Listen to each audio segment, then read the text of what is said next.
Teško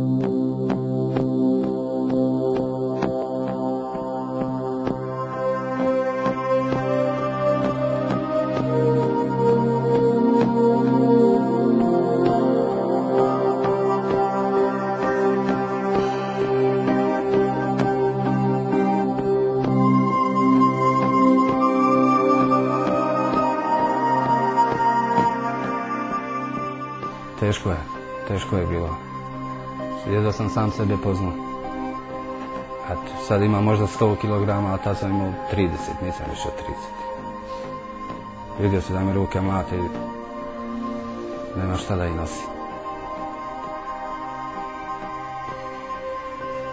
Prelazak na slobodnu teritoriju za mnoge je bio ponovno rođenje. Neki su tek tada saznali za gubitak najbližih članova familije. Ovaj mladić je veći dio puta nosio ranjenog brata. Po dolasku na sigurno shvatio je da je njegov trud bio uzaludan.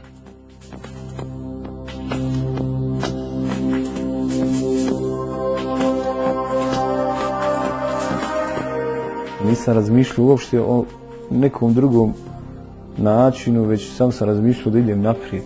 Kad sam vidio gore na tom bulinu šta se dešava i granata kada je pala u tom potoku, onda sam rekao samo naprijed, ne razmišljam ni o čemu drugom, moram proći.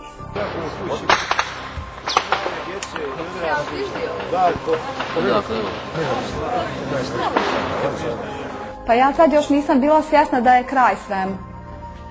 Ono čega se sjećam jeste taj naš odmor u Mezulku.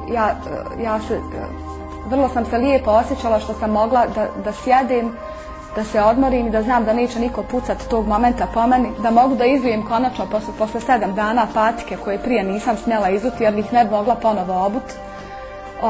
I da sam u tom selu dobila konačno toplu čorbu. Toga se zaista živo sjećam kao da sad jedem tu čorbu od krompira koja je meni bila kao najljepši specijalitet. Procjene su da se samo 1/4 kolone uspjela domoći teritorije pod kontrolom armije Bosne i Hercegovine. Najveći dio ljudstva je zarobljen i kasnije likvidiran na nekom od brojnih stratišta u Podrinju.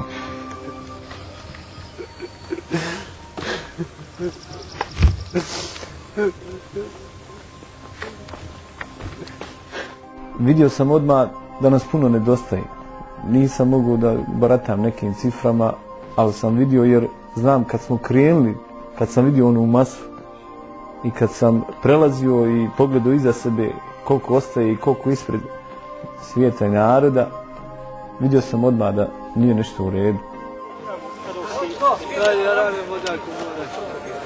Te malo onako si samo usta pošto si iskrvario si. Kako otvaraš? Da, Dime.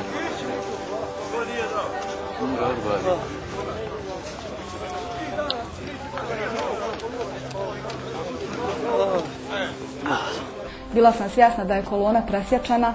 Ja nisam tad mogla manipulisati brojkama, ali sam znala i za moju rodbinu, za mnoge moje prijatelje, gdje su ostali, očekivala sam hoće li doći, oni se nisu pojavljivali, tako da sam bila vrlo svjesna toga da će malo ljudi prijeći.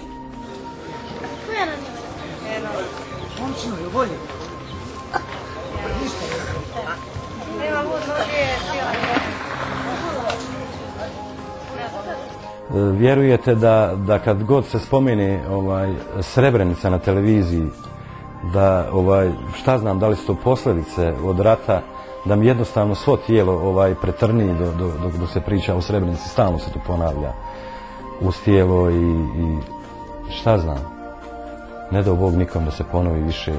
Ali sad nekako to dođe čovjeku pa pita sam sebi je li mogu da to izdrži.